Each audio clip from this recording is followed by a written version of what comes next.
Hello everyone, this is Eric. And this is Sandy. Today we're going to give you our experience in bringing Cindy to the USA on a fiancé visa.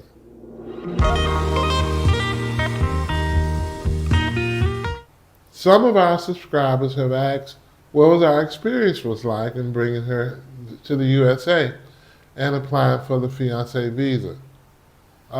With this video, we're going to give you a synopsis of exactly how it happened. Well, the first step was filing the application, which is called a Form I-129F, Petition for Alien Fiancé, and you have to file that with the U.S. Department of Immigration. Now, there are filing fees that go along with this. The U.S. immigration filing fee is $535. And then there's an embassy fee of $265. So that brings a total of government fees of $800. Now you can fill out the form and the application and all the attachments on your own. Or you can hire a petition filing service and they'll do it for you. Personally, we chose the filing service because there was numerous opportunities for mistakes in filling out the application and attaching all of the attachments. There were things like birth records, divorce, prior divorce statements, certifications, photographs of yourself, and all of these things had to be placed in a certain order. So we decided with the filing service, they were experienced and professionals, and they also provided a guarantee that if there was any mistakes, that you wouldn't be charged any additional fees and they would handle it or take care of it. So it sounded like a good idea. We use a service called Rapid Visa to complete the petition for alien fiancé package. They charge a fee of approximately $629. Once Rapid Visa prepared the application and all the attachments, they mailed the form into the U.S. Department of Immigration. Next, Cindy was set up and notified about a fingerprinting and electronic ID session. The session was set up for her to come in, get her fingerprints done, and take photographs of her retina. And that process took about a couple of hours, and it was done at an immigration office. One of the requirements for the Fiancé Visa is the medical exam. The medical exam was done in Manila at St. Luke's Hospital. And that exam was roughly around 18,000 pesos or around $360 back then. And another cost of the accommodation and flight tickets, around $150 for the tickets back and forth because I'm from Cebu to Manila, Manila to Cebu, and also for the accommodation. It was really cheap, around $20 a night for 3 nights. 2-3 nights. And the process for medical exam, there are like 3 different kinds of examinations: the physical, mental, and the dental. For the physical, of course, they're gonna check everything, the marks, if they have tattoo, they're gonna ask questions of when did you get it, if you have some scars, like how did you get that scar. If it's around your wrist, they're gonna ask you, did you try to kill yourself? And also for the physical, they're gonna, of course, check everything, like everything in your body. And for the mental, they're gonna ask you questions, series of questions like, have you tried killing yourself? What you feel, or how you feel this situation, this and that. Series of questions.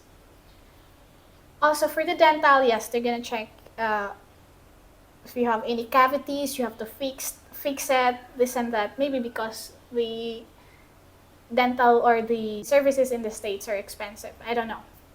But those are the things that your fiancé have to go through So I have to go to Manila twice, not just once, but twice. First for the medical exam, second is for the interview. After all the documentations filled in, and you're gonna receive an interview date. So that's the second time you're gonna go to Manila if your fiancé is not from Manila area. I'm from Cebu, so yeah, that's the second time I have to fly to Manila to get the interview. So during the interview, you have to bring all the documentations that you need, also supporting documents like the conversation of you two, um, everything that's gonna be in your file. So during the interview, it wasn't really a lot of questions, but basic questions are like your fiance's name, date of birth, where they're living or their address, their parents' name, what do they do for a living, and also questions about yourself, what do you do for a living, what's your um, educational attainment, what's your course, something like that. But for me, it wasn't really a lot of questions, and I was done there like really quick. But of course, the line, it took me like 30 minutes to get to the interviewer, and maybe like 15, 20 minutes, I was done after the interview. And after the interview, they will tell you that if you're approved, we will gonna send you a notification through email or something like that. And I have to leave my passport to the immigration office or the embassy, US embassy, and that was the process. After two weeks, I received a notification that I got approved, and I have to do another interview. It is for the exit interview or orientation. It's called CFO, Certificate of Foreign Orientation.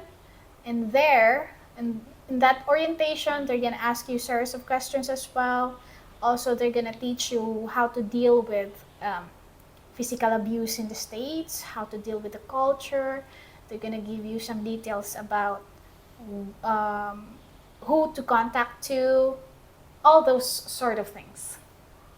Now, the processing time for the Fiancé Visa application, it took approximately 6 to 11 months. This was about the same as it is now. We filed it in September, and it took approximately 8 months before it was approved. Uh, Cindy arrived in the USA. She came to USA in May. That began the 90-day process to get married. They give you 90 days to get to know each other. You can get a chance to take your fiance around in the States, show her around. You get a chance to live together, see how you interact on a day-to-day basis. Go out and you can monitor her and see if she's adjusting properly. You guys are getting along. You're not getting into too many altercations or whatnot. Then you can go ahead and get married within the 90-day period from the time she arrives. Yes. After the marriage is complete, or if after you get married, then you must file for the adjustment of status, or the form 1 or form I-485. Once you're approved for the adjustment of status application, you're gonna receive, or your fiance or your wife now will gonna receive the combo card called EAD and advance parole.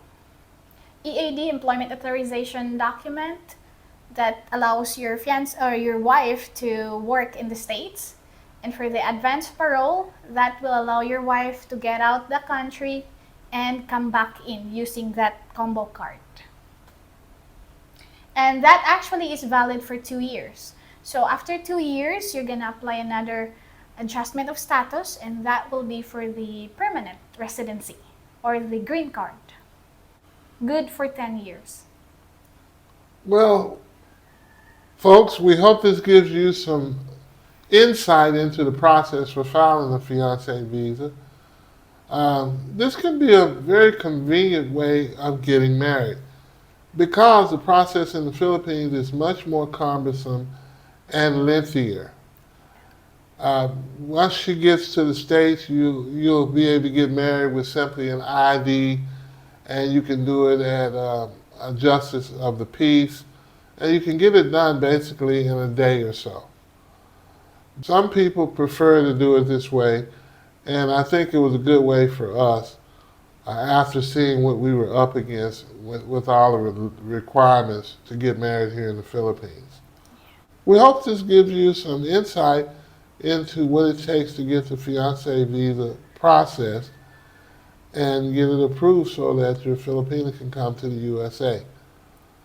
Well, if you have any questions or comments, be sure to tell us in the comments below, and we'll be sure to answer them.